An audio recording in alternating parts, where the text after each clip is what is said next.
Welcome to Meet the Press Now. I'm Kristen Welker in Washington. We are following multiple breaking news stories at this hour. Plus, we have much more from my exclusive one-on-one interview with President-elect Donald Trump. We spoke for nearly 90 minutes about his plans for the next 4 years, including mass deportations and the possibility of going after his political rivals. Plus, we'll bring you what he told me about two of his most controversial cabinet picks, Tulsi Gabbard and RFK Jr. But we begin with breaking news. Authorities say they have a strong person of interest in custody in connection with the killing of United Healthcare CEO Brian Thompson. Police now identifying that person as Luigi Mangione, who was arrested on gun charges earlier today at a McDonald's in Altoona, Pennsylvania, where an employee said he was acting suspiciously. Police say they found evidence suggesting he is the man they were looking for after last week's deadly shooting in Midtown Manhattan. The suspect, who was acting suspiciously and was carrying multiple fraudulent IDs as well as a U.S. passport. Upon further investigation, officers recovered a firearm on his person as well as a suppressor, both consistent with the weapon used in the murder. They also recovered clothing, including a mask consistent with those worn by our wanted individual. Police say they also found a fake New Jersey ID matching the ID the suspect used to check into a New York City hostel before the shooting. NBC News has also obtained a photo of this gun found on Mangione. A law enforcement official telling us it appears to be similar to the weapon used in last week's Manhattan shooting. Now, to be clear, Mangione has not been charged in connection with Thompson's death. But today's developments come after an exhaustive 5-day manhunt that included surveillance photos of the suspected killer, as well as a search on land and in water for evidence that would lead to the killer's arrest. NBC News law enforcement and intelligence correspondent Tom Winters has been covering this story since last week's shooting. He joins me now. Tom, this is a significant development. What do we know about this person of interest? Well, huge, Kristen. I mean, at 9:14 this morning, this individual had been traveling from Philadelphia, we are told, by multiple senior law enforcement officials, and is spotted in this McDonald's in Altoona, Pennsylvania, central part of the state, probably well familiar to politics reporters like yourself. And then this individual, in the process of being spotted by a McDonald's employee, she calls 911. The Altoona police arrive, and they've got some questions. And in the course of those questions, and in the course of looking through his materials, they get to a point where they believe that they have a gun that may have been used in this killing. They believe that they have that fake ID you just showed us. They believe that they have a 3-page written note that may help with respect to motivation if they ultimately charge him. On the gun point alone, that's enough under Pennsylvania state law. It's a ghost gun. It was made at home by somebody. We don't know whether it was this individual or by somebody else, but just the fact that they have it, you're looking at it there, means that they can place local charges on him. That'll start the clock on any potential further charges from the NYPD. You know, Tom, it's interesting because police say that they found a handwritten manifesto on Mangione that would explain a possible motive. Any word on what exactly was in that manifesto?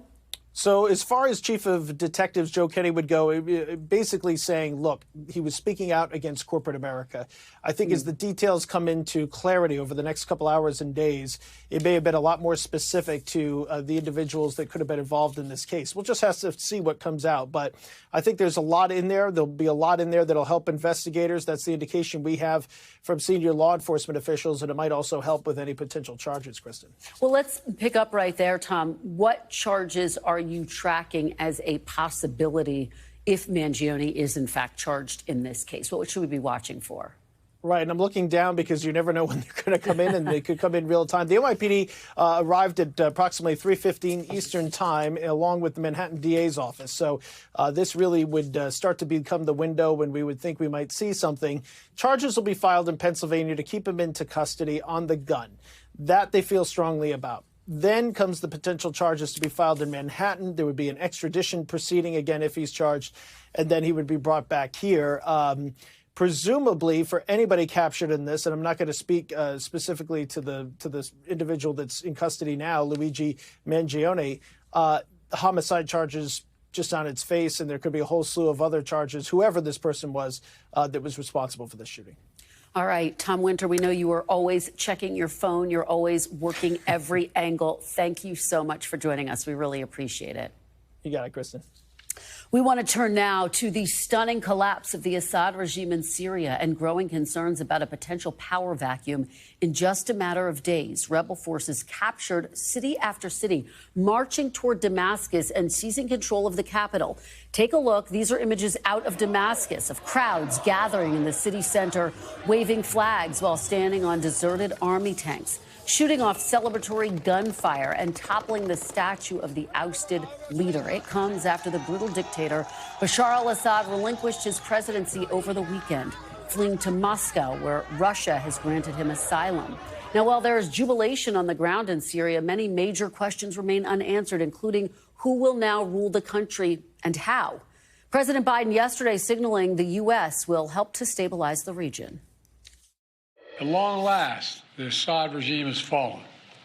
This regime brutalized and tortured and killed literally hundreds of thousands of innocent Syrians. The fall of the regime is a fundamental act of justice. As we all turn to the question of what comes next, the United States will work with our partners and the stakeholders in Syria to help them seize an opportunity. Major concern looming over Syria's future is the status of the country's chemical weapon sites, which the Assad regime has used against its own people. Israel confirming it has launched a ground incursion into Syrian territory to ensure those chemical and biological weapons do not fall into the wrong hands. With President-elect Trump set to return to the White House in just a matter of weeks, the future of Syria will be a major flashpoint for the incoming administration. I spoke with the president-elect just one day before the fall of the Assad regime as Syrian rebels were closing in on Damascus, and he acknowledged the historic nature of this moment. Look. Sir, there is incredible unrest in Syria. Yeah. Do you think that Bashar al-Assad could fall? Well, you know, it's amazing because he stayed for years under, you would think, much more adverse conditions. And all of a sudden, just rebels are going in and taking over large pieces of territory. Yeah. I don't think it's looking very good for him. Who would have thought that was going to happen? Because for 10 years, I mean, the guy was fighting all odds. And all of a sudden, it's like people are just taking over his country. So I don't know. People have bet against him for a long time. And so far, that hasn't worked. But this seems to be different. The latest development in Syria also reigniting scrutiny of Mr. Trump's pick to be Director of National Security, Tulsi Gabbard, who was on Capitol Hill today meeting with senators as she tries to push her nomination forward. Gabbard is facing criticism over her past sympathetic statements towards the Assad regime and her secret trip to Syria in 2017 to meet with the dictator. But President-elect Trump told me he still has confidence in his pick. Let me ask you about former Congresswoman Tulsi Gabbard. You picked her to be the Director of National Intelligence. Right. In 2017, she had 2 secret meetings with Syrian dictator Bashar al-Assad. Do you have questions or concerns about those meetings? No. And he's got bigger problems right now. Well, do you think it makes it hard for her? His country is collapsing. Yeah. I mean, do you think it compromises her ability to handle that? I met with Putin. I met with President Xi of China. I met with Kim Jong-un twice. Does that mean that I can't be president? Well, when you were president, they weren't secret meetings. Look, people meet. All these people meet. I mean, I see some of the most dishonest people. I'll tell you, the 51 agents that said that the laptop wasn't from Hunter, it was from Russia. What about them? Tell me about them. Do you think they did something wrong? Do you think they were all so stupid that they thought that the laptop from hell? So you have confidence in Tulsi Gabbard? I do. So does I mean, she's a very respected person. With multiple crises in the Middle East, I also asked President-elect Trump about the remaining hostages being held in Gaza and whether he will pressure Prime Minister Netanyahu to end the war with Hamas. Take a look. Do you still think that the hostages are alive? I'm not a big believer in the fact that there are too many of them living, sadly, because I've seen the way they've been treated. I mean, I hate to say it. I think you have far fewer hostages than people think. Really? That's what I think. It's only my opinion, but okay. I've been right on just about everything. Are you going to pressure Prime Minister Netanyahu, with whom you have a very good relationship, to end the war in Gaza? Yeah, sure. And have you already started that process? I want him to end it, but you got to have a victory. For more on the very latest in Syria, NBC News chief foreign correspondent Richard Engel filed this report from Damascus as Syrian civilians celebrated the end of half a century of Assad family rule. People are gathering from all over the country here in the center of Damascus, and there is just this amazing environment. Everyone is happy. People are handing out candy. Of course, there's a lot of celebratory gunfire in the air. And this is perhaps a symbol of what has transpired here, really just over the last 2 weeks, really. This is a tank, government tank, that was abandoned because the army of Bashar al-Assad, ultimately decided, when faced with a rebel advance, not to fight. We've seen uniforms that have just been discarded on the streets. This tank parked here, people climbing on top of it, taking pictures of themselves, celebrating this moment, remembering what it was all about. Some people told me this is the greatest day of their lives. But with that said, one young man did come up to me a little bit worried. He said, "What do you think is going to happen?" He was asking me, "What do you think is going to happen in this country? Do you think we're going to be able to hold it together? Or is there going to be factional fighting? Is there going to be fighting among the rebel groups? Will there be terrorism?" So along with the mood of joy and celebration, there is some trepidation. But I would say publicly, overwhelmingly, there is a sense of relief.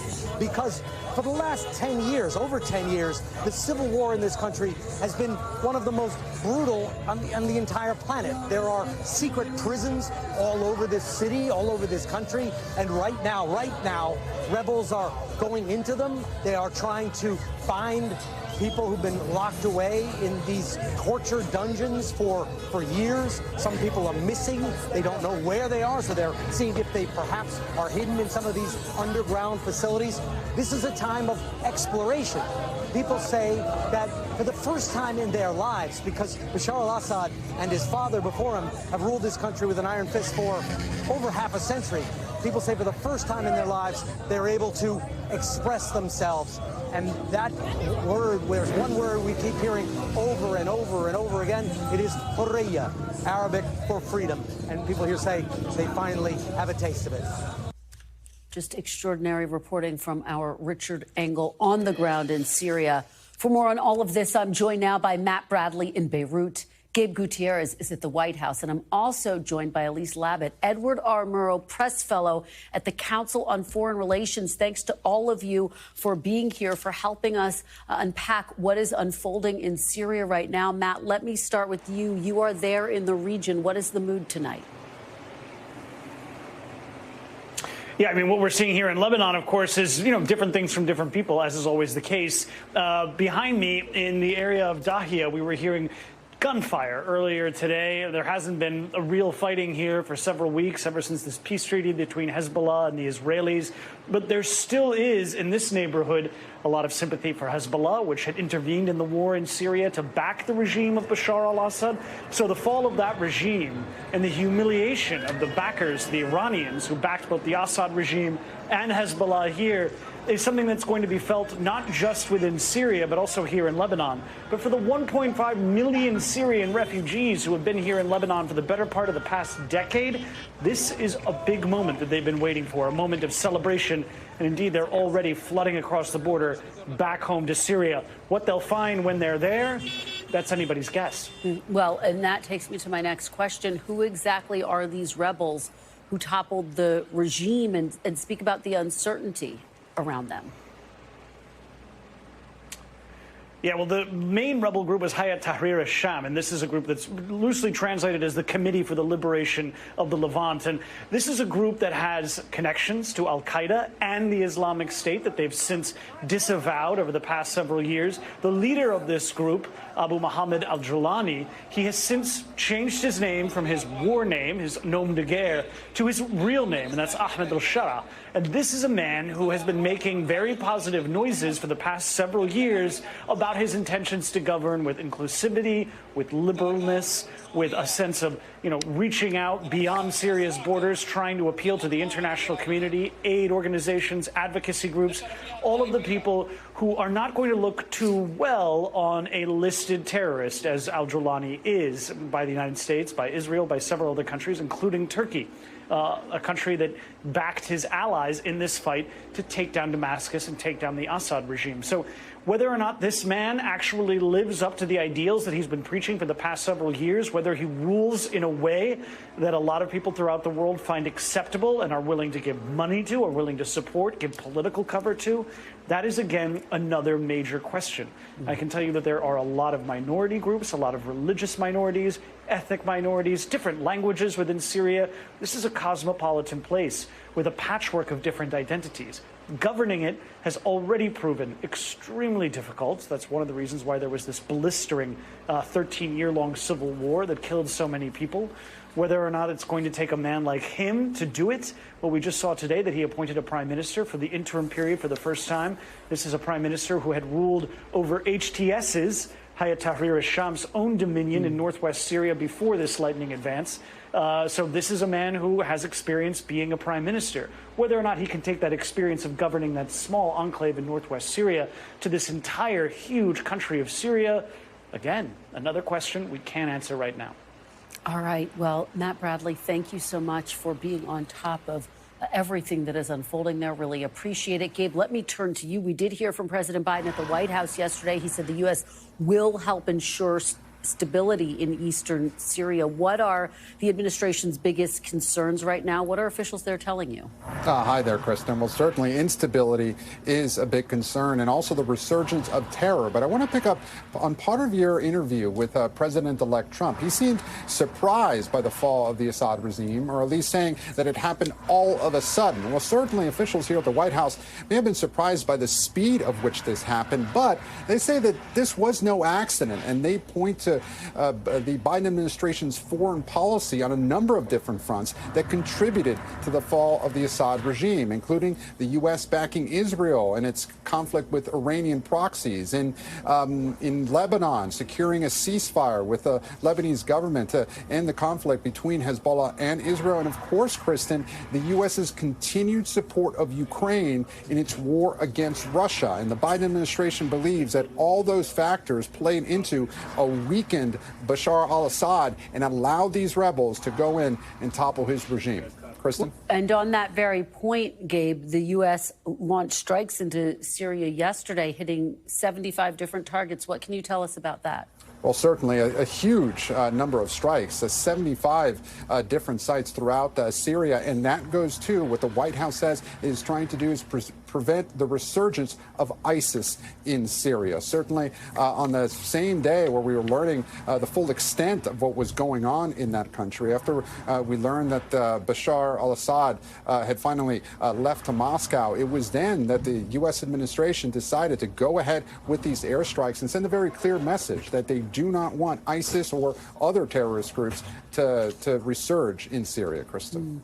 And, Gabe, before I let you go, the president made some really stunning comments yesterday. He said he believes Austin Tice is still alive. Austin Tice, who was captured in Syria years ago. What do you know about this? What is leading him to make this assessment? Certainly, and that comment did raise some eyebrows here at the White House yesterday, Kristen. But it also follows Austin Tice's parents, who had said late last week that they believe that he was still alive. So at this point, we don't have any indication on what exactly changed in the U.S. assessment. More of Austin Tice's relatives spoke with my colleague Andrea Mitchell earlier today, and they said they couldn't talk about how they had that new information that he was still alive. But the FBI still is offering a huge reward for his release. And Kristen, you know as well as anyone, the President of the United States usually doesn't say something that definitive, that they believe he's still alive, unless they have really good intelligence that he is, that Tice is. And right now, the White House says that they are doing everything they can, including sending a U.S. special envoy to the region to try and bring him back home. Kristen? Just an extraordinary development. Gabe Gutierrez at the White House for us. Gabe, thank you so much. Elise, let me turn to you now. You and I have been texting throughout the weekend as these developments have been evolving in Syria. No one understands this region better than you. Put this into perspective for us. What does this mean for the balance of power in the Middle East?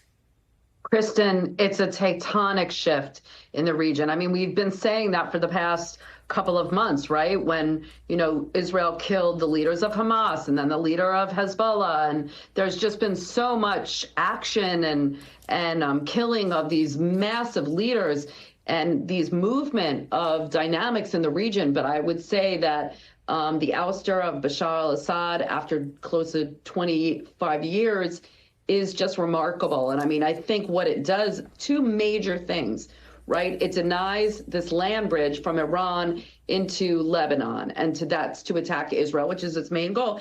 And then also what it does is it really diminishes Russian influence in the region. Syria has that huge base, and it was the major piece of Russian influence. So two big enemies or, adversaries of the U.S., Russia, and particularly Iran, very big blows right now. And we had a call at the Council on Foreign Relations with a lot of people talking about how can the U.S. and Israel, but how can the U.S. capitalize on this grand moment? And I think it's going to be really interesting to see whether, when the Trump administration comes in, and you spoke to President Trump about this recently, will there be a new dynamic in the region where the Trump administration works with Israel to go after Iran?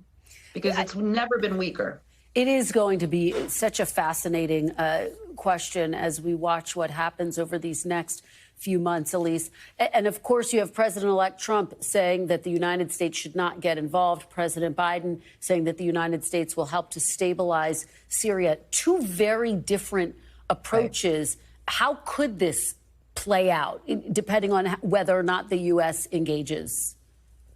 Well, when you talk to experts, they say they'd like to take some of what Trump said and some of what the Biden administration is saying and put them together. The U.S. has about 900 troops in Syria, and that's primarily a counter-ISIS force.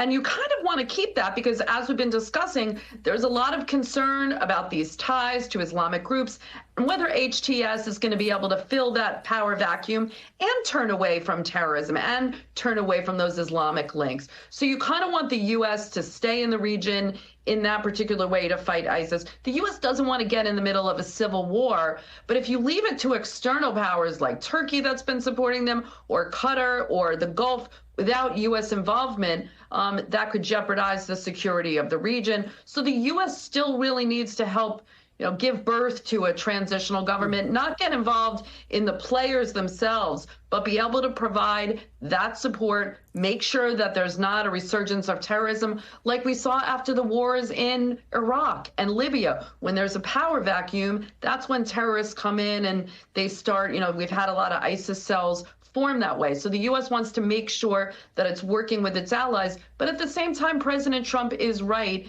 that it doesn't want to put its thumb on the scale. So I do think you'll see the U.S. involved, but I don't think you'll see it involved to the extent that it has been in previous years in the Civil War. Kristen. Elise, just very quickly, pick up on the point that Matt Bradley was making about the background of HTS and why that, and you were just speaking to it there, but why that is adding to the uncertainty and concerns about what could happen in these coming months. Well, this guy that is leading HTS, Abu Mohammed al-Ghalani, and yes, he's changed his name, and yes, he's put on a nice suit and looks very good and speaks a very moderate tone. But the question is, can this guy that used to be a card-carrying terrorist now be a leader of a Middle Eastern country and govern inclusively and not, be able to consolidate his power in a way that is inclusive, that doesn't let other terrorist groups come in? I think a lot of fears are that Syria, which has so many different factions, is going to be kind of like Lebanon with different Islamists, different warlords. And that's the big concern right now. Can HTS consolidate its power and govern inclusively for a stable Syria? Well, there are so many questions. It is so complicated. Elise Labott, thank you so much. Come back again soon. We will be tracking this. Really appreciate it. Coming up, we'll have much more of my exclusive, wide-ranging interview with the president-elect straight ahead, including his vow to pardon January 6 defendants on day one of his second term, and his desire to put members of the House Select Committee on January 6th in jail. We'll delve into all of that. You're watching Meet the Press now.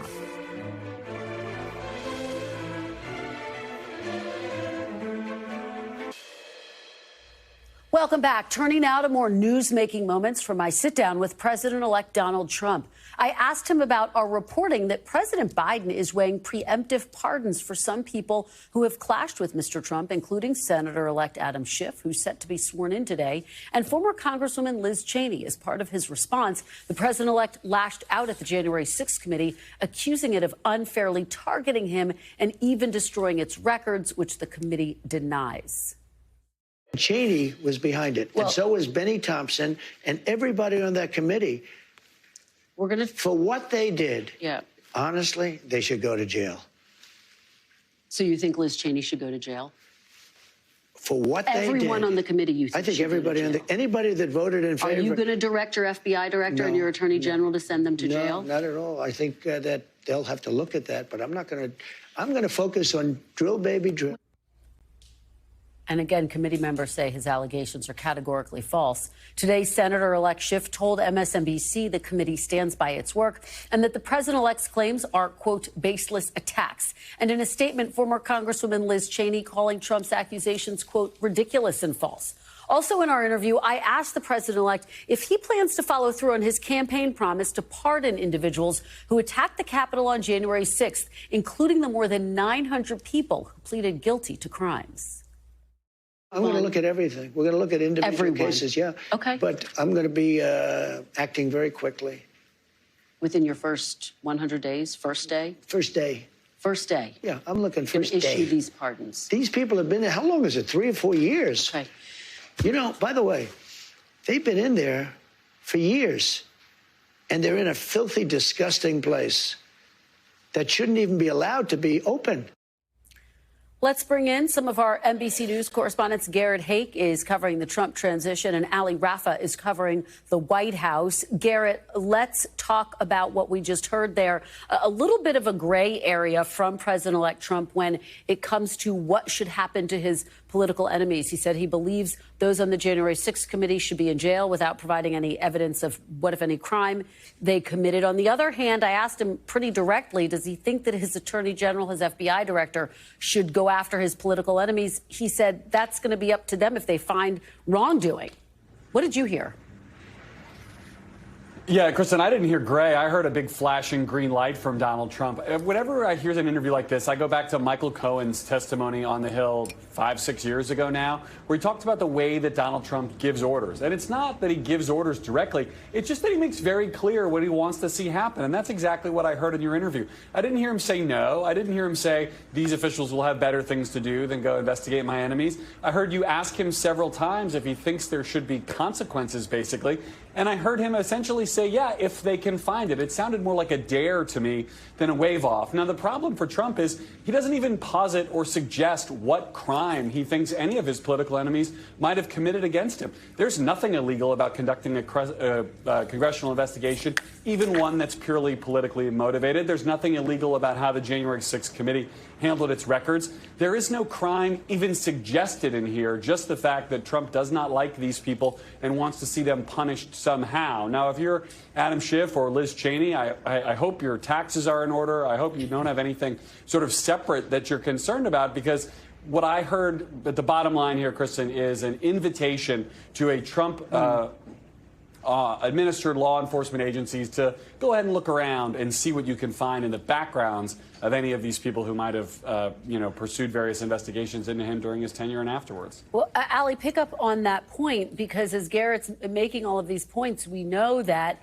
the president is considering, the White House is considering preemptive pardons for people like Adam Schiff and Liz Cheney.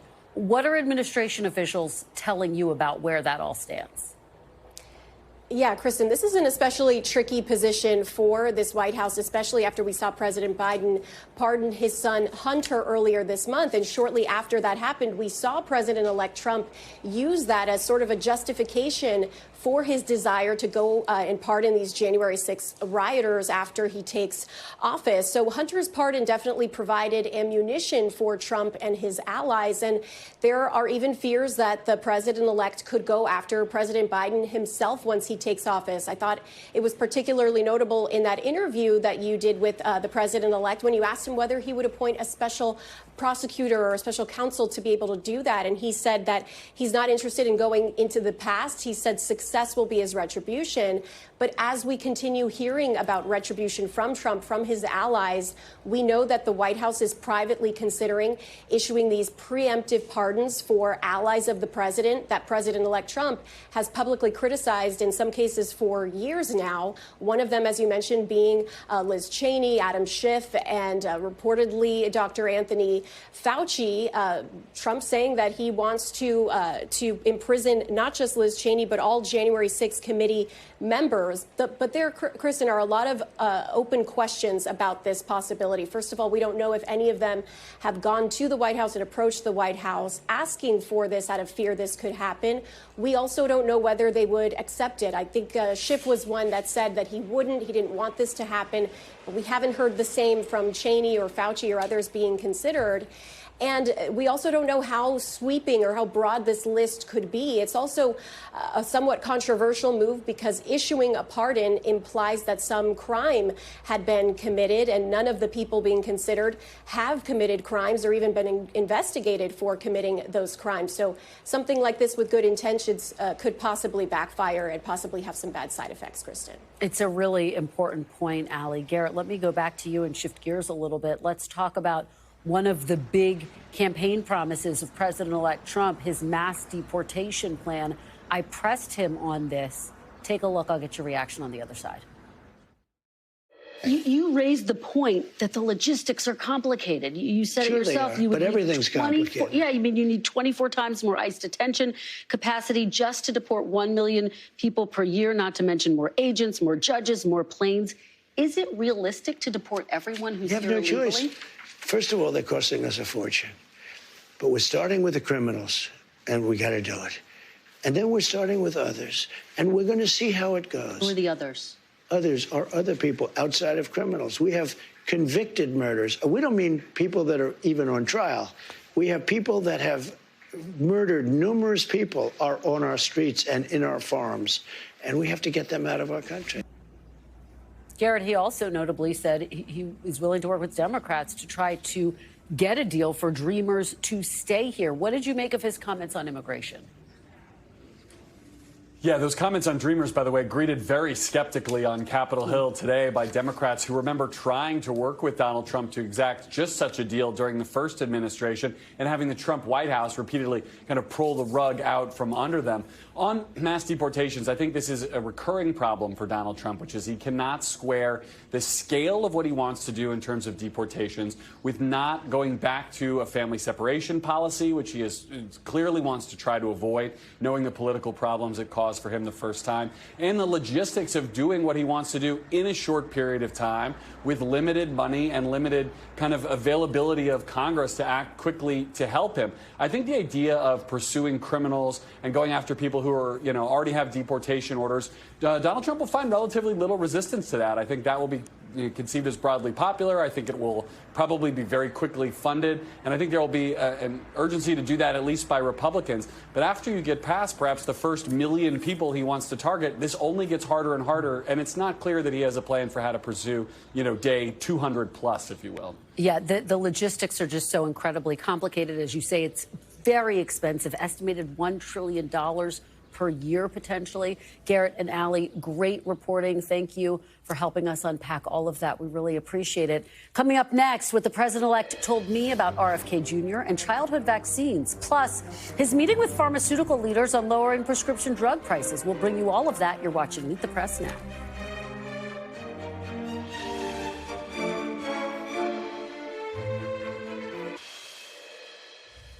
Welcome back. As part of my exclusive interview with President-elect Trump, I asked him about Robert F. Kennedy Jr., his pick to run the Department of Health and Human Services. RFK Jr. has faced criticism for his long-held anti-vaccine activism and for publicly espousing discredited assertions that vaccines are linked to autism. Here's that part of my conversation with the president-elect. Let me ask you about RFK Jr. He has obviously talked about his skepticism of vaccines. He's expressed opposition to childhood vaccines. Do you want to see childhood vaccines eliminated? If they're dangerous for the children. Look. So possibly? When you look at some of the problems, when you look at what's going on with disease and sickness in our country, something's wrong. Are you talking about autism? Well, if you take a look at autism, you go back 25 years, autism was almost non-existent. It was, 1 out of 100,000. And now it's close to 1 out of 100. Well, I mean, what's happening? If they can find it. Now, I did something the other night that was a little unusual. At Mar-a-Lago, I called the drug companies, the top drug companies, and I called RFK Jr. and Dr. Oz and some of his people. And I said, let's all get together and let's figure out where we're going. Because we're going to do a lot of things. Number one, we're going to reduce prices because the middleman makes more money than the drug companies, in all fairness to the drug companies. There's a middleman that nobody even knows who they are. And you look at our drug prices, they're much higher than the prices for the same medicine, for the same stuff. So we met, and we met for a long time, and we talked about pricing, and we talked about vaccines, in terms of what happens. We talked about pesticides. We talked about everything. And I think a lot of good things are going to come from him. And he's not going to upset any system. He's not going to upset this. He's not looking to, to reinvent the wheel totally. But when you look at the numbers, we really don't have a very healthy country. Well, sir, going back 25 years, studies show that there is no link between vaccines and autism. And yet it sounds like you are open to the possibility of him looking I'm at open to getting anything. rid of them? I think somebody has to find out. If you go back 25 years ago, you had very little autism. Now you have it. I mean, well, they say because they're better at identifying it. 1 in 100,000, and now it's 1 in 100. That's a pretty bad number. Childhood vaccines. I mean, something is going on. I don't know if it's vaccines. Maybe it's chlorine in the water, right? People are looking at a lot of different things. Well, childhood vaccines. I want them to look at everything. Everything. So childhood vaccines have prevented about 4 million deaths around the world every year. I think that's great. Isn't that... I'm all for it. I think it's great. Hey, look, I'm not against vaccines. The polio vaccine is the greatest thing. If somebody told me get rid of the polio vaccine, they're going to have to work real hard to convince me. I think certain vaccines are incredible. But maybe some aren't. And if they aren't, we have to find out. But when you talk about autism, because it was brought up, and you look at the amount we have today versus 20 or 25 years ago, it's pretty scary. Well, again, scientists say that's because they've gotten better at identifying it, and there's no link in studies. But the drug companies are going to be working with RFK Jr., and he's been an interesting guy to me. I've watched him for 25 years, and he's been an interesting guy. I'm joined now by Dr. Richard Besser, former acting director of the CDC. He's now president and CEO of the Robert Wood Johnson Foundation. Dr. Besser, thank you so much for joining me today. I really appreciate it. Thank you, Kristen. It's great to be here. Well, if you can, it's great to have you here. Help give some context to part of the conversation you just heard from President-elect Trump. He talks about the fact that the rates of autism have increased over the past quarter of a century. I made the point that that is because scientists say they've gotten better at identifying it. Can you give us more context, though? Yeah, I mean, first, let's make sure we're talking about the right numbers. So in the year 2000, the rate of autism was 1 in 150 children, not 1 in 100,000. And the most recent data says that the rate of autism is 1 in 36 children. So it is on the rise. And the question that you put to him, and then you shed some light on, a lot of this has to do with how autism is diagnosed. This isn't a condition where there's a blood test or an X-ray and you say, okay, this child has autism. There are criteria for that. And over time, the ability to diagnose and identify children who are on the autism spectrum has improved. And in many states, there are services that are tied to that diagnosis. And so you've seen some increase with that as well. But I do think it is important to do research to understand rates of autism and the rise in autism. But I think it's absolutely cruel to lift up time and time again the false conjecture that these rates of autism have anything to do with vaccines. In the year 2004, the Institute of Medicine, which is an independent body, looked at this over the course of more than a year, analyzed all the hundreds of studies, and concluded there's absolutely no connection between vaccines and autism. And I practiced pediatrics for more than 30 years. I can tell you there's nothing that I did for my patients that has more proven value than making sure they were vaccinated fully and on time. And to keep putting into parents' minds this idea that, well, if they vaccinate their children, it could cause autism is absolutely cruel. And it takes the resources that could go around finding better treatments and better ways of diagnosing autism away from because they're going into an area that's already been settled. Dr. Besser, you heard President-elect Trump say two things. One, that if RFK Jr. is confirmed, that he should look into childhood vaccines. He also said he's not going to upset any system. What did you make of his comments, and should there be any type of, is there a kind of a hard look being taken at childhood vaccines broadly, not because of the concerns that the president-elect raises, but in general to make sure that they continue to be up to date? Yeah, we have one of the best vaccine approval systems in the world. And so the efforts that are undertaken before any vaccine is approved for use in children or adults is incredible. And then for CDC to then review that, independent advisory committee makes the recommendation as to whether they should be used. And so, to have someone in the position as Secretary of Health and Human Services who has done more than just about anyone to undermine the confidence that parents can have in vaccination is really frightening. There are so many talented people who could be in that role, who could truly advance health in America.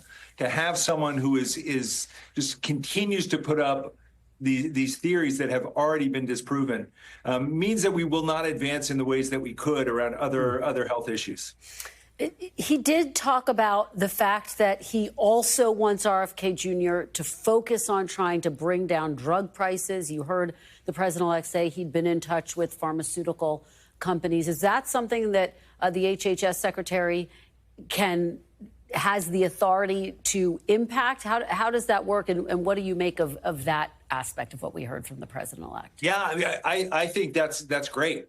We have a real issue in America with drug prices, where drugs here cost a lot more than they do in other wealthy nations. There is the opportunity to impact on that. One of the other areas that the department is responsible for is the Center for Medicare Medicaid Services. There's been a lot of efforts over the years to try and allow Medicare to negotiate drug prices.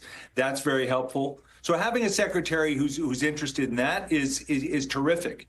The idea that we would have to accept someone who is pushing back on vaccines in order to get that is challenging. And there are a number of things that Mr. Kennedy has lifted up that are important issues for us to address.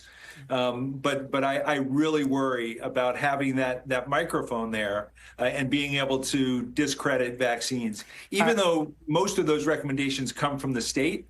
Yeah. Having the disinformation, the falsehoods coming from the federal government will undermine people's confidence.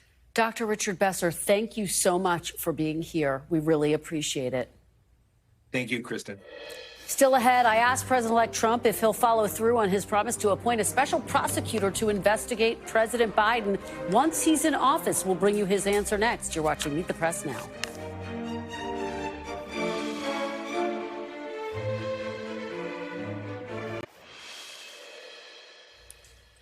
Welcome back. One of the biggest questions looming over a second Trump administration is whether or not the president-elect will make good on his campaign promise to go after his political rivals, including President Biden. I asked Mr. Trump about a post on social media he made threatening to appoint a special prosecutor to investigate the president. The president-elect seemed to backtrack, saying he's not looking to go back into the past, and his retribution will be his success. Here's what he told me. Look. You wrote on Truth Social in 2023 that you're going to appoint a real special prosecutor to go after Joe Biden. Now you're saying you're not going to do that. I will say this. No, I'm not doing that unless I find something that I think is reasonable. But that's not going to be my decision. That's going to be Pam Bondi's decision, and to a different extent, Kash Patel. Assuming they're both there, and I think they're both going to get approved. Joining me now on set is Peter Baker, Chief White House Correspondent for The New York Times, Maria Teresa Kumar, President and CEO of Voto Latino, and Danielle Pletka, Senior Fellow at the American Enterprise Institute, and they are all NBC News political contributors. Thanks to all of you for being here on a big Monday. Peter, let me start off with you. What did you make of that exchange that you just heard from President-elect Trump? Well, I mean, take it with a grain of salt, of course, right? I remember in 2016, he led cheers at his rallies about Hillary Clinton saying, lock her up, lock her up. Then he came to visit the New York Times after the election. We asked him the exact same question, essentially, that you just asked him this weekend. And he said, no, I'm not interested in doing that. But then again, in the next 4 years, periodically, he, in fact, tried to get his Justice Department to do just that. So it depends on his moment and his mood. Right now, obviously, he's in a good mood. He's just won election. He doesn't feel the need necessarily to vow retribution. But he did tell you, of course, he still thinks that Liz Cheney should go to jail. So he's not exactly in a completely forgive and forget kind of mode. Yeah, Danielle, what did you make of that and the fact that there was a little bit of mixed messaging that we heard as it relates to retribution? I mean, I think, as you know, we've all said, Donald Trump is much more comfortable in his skin. He's fundamentally going to be a lame duck president. He's in his last term, no matter what. So, and he seems much more philosophical. So I thought his response on Biden was in that vein. On the places where he's really still very angry, Liz Cheney falls into that category, and he reverts back to, the previous Donald Trump. I suspect he's not going to do anything in either case, but yes, he feels vindictive towards people who he believes went after him. Maria Teresa, one of the exchanges that really stood out was he said he does, in fact, plan to issue pardons for those who've been convicted of crimes related to January 6th, including the some 900 people who have pleaded guilty to various crimes. What did you make of that? He said that's a day one priority. That's part of the promise that he gave to individuals. He said, if you vote for me, then I'm going to basically absolve you and I'm going to pardon you. And this is where the tension between what he is saying and the Justice Department and trying to make sure that it's not centralized under his power, where we should really look very closely with full scrutiny. And I do think, Peter, when you look at what he says, even about whether or not he's going to go after Biden, it depends how well he is implementing the rest of his agenda. Because one of the things that we know that Donald Trump knows how to do very well is smoke and mirrors. The moment something is going awry on his agenda, he'll say, go look over here. And it could be Biden. Let's talk about his agenda. We talked about the economy. We talked about his plans for mass deportation. Maria Teresa, he said, yes, he plans to focus on the criminals first. He does plan to deport everyone, families of mixed immigration status. The idea would be to send them back together. But then he said, yes, he wants to work with Democrats on a deal to allow Dreamers to stay here.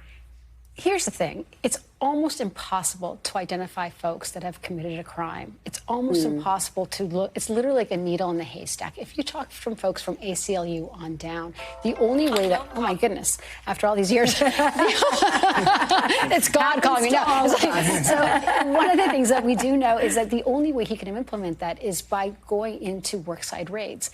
That is going to disrupt not just the workforce of these individuals, but whole companies. And I do think that right now what we're seeing is that companies are kind of doing a wait and see. But the way you can bring a lot of companies into this conversation around immigration is if you couple it with the tariffs that they're planning on putting in place. Because all of a sudden you have a massive disruption, not just on employers, but also on their ability to actually sell product. And I do think that you're going to see a space for companies to be able to get involved that we have not seen yet. Danny, what do you make of that and what Maria Teresa is saying? Look, for Donald Trump, tariffs are everything. They are the coin of the realm for him, and so they give him leverage on everything. I suspect that when he comes down to the reality of the logistics of deporting a large number of people, they're going to make efforts. They're going to try and go after criminals, people who've already been convicted, for example, people who are known convicts who've come in, who have been identified by border police, border security, etc. But yeah, he's going to have a harder time doing the things he wants to do. The one thing I'll say is that message at the outset obviously will slow illegal immigration into the country, as will the dialogue he has with Canada and Mexico. Yeah, no, it already has. I mean, the thing is that when the president of Mexico came out and said, look, we have already had a backroom deal with President Biden, and you actually saw the influx of immigrants go down by 75%. That is very real. And I do think that the challenge with Donald Trump is recognizing that when they cut the deal of saying no more China, the deal with corporations was, okay, so near shore in Mexico. Yeah, Peter, it was so notable that in addition to acknowledging just how complicated the logistics of a mass deportation plan would be, he did say he was open to potentially trying to cut a deal with Democrats to keep Dreamers here. But is that realistic in this Congress? Is that something you can actually see happening?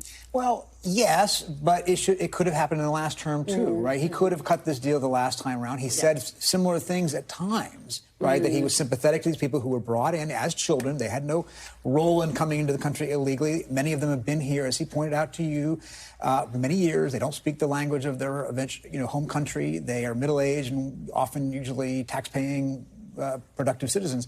So he has expressed sympathy for them in the past. At the same time, his administration went to the Supreme Court trying to overturn President Obama's order to protect them, arguing that it was unconstitutional. Supreme Court disagreed on procedural grounds. So if he wants to cut a deal, obviously Democrats are there to cut a deal with if they actually want to, but there's compromise to be had. He might not want to give up what he has to give up in order to get that compromise. Peter, the other, I think, big headline, at least for me, was the fact that there is going to be not a surprise, but a big shift in foreign policy. He did open the door to pulling out of NATO. He did say, yes, Ukraine should expect less funding. He did say he's trying to get a deal to end the war in Ukraine. And of course, all of this comes as we're watching what's happening in Syria. Yeah, he represents a fundamental shift, at least if he follows through in his own language, about foreign policy. On NATO, what's remarkable about NATO is he almost doesn't need to pull out of NATO in order to neutralize the value NATO has had since World War II. NATO has been valuable because of something called Article 5, in which it says if one member is attacked, it is an attack on all members. He has said now repeatedly that Article 5 actually doesn't apply as far as he's concerned if he doesn't think the country's spending enough money on its own military. And he would have to decide whether or not he would come to the aid of an ally. If that's the case, then NATO is a dead letter because it has no deterrent effect against any enemy if you don't think Article 5 is inviolable. Yeah, and Danny, he posted on social media over the weekend that the United States should not get involved in what's happening in Syria. Very different posture from what President Biden said. Again, not a surprise at all. But how do you see it playing out? Look, I mean, I think the problem with us is we're able to see that Donald Trump wants to negotiate on a variety of issues like immigration, for example. And what we don't see is that he uses these positions to leverage on NATO. We ended up with our NATO allies spending hundreds of billions of dollars more on defense in the time that Donald Trump was in the presidency. And he always articulates these things. I hope he doesn't mean them. On Syria, Biden had no policy. If we were following through with that, these people would still be under Assad's thumb. Okay, unfortunately, we have to go. I'm so sorry. Marie-Therese, I owe you another answer. Guys, thank you so much for being here. Really appreciate it. Thank you for joining us. We'll be back tomorrow with more Meet the Press Now, but the news continues with Hallie Jackson right now. Thanks for watching. Stay updated about breaking news and top stories on the NBC News app or follow us on social media.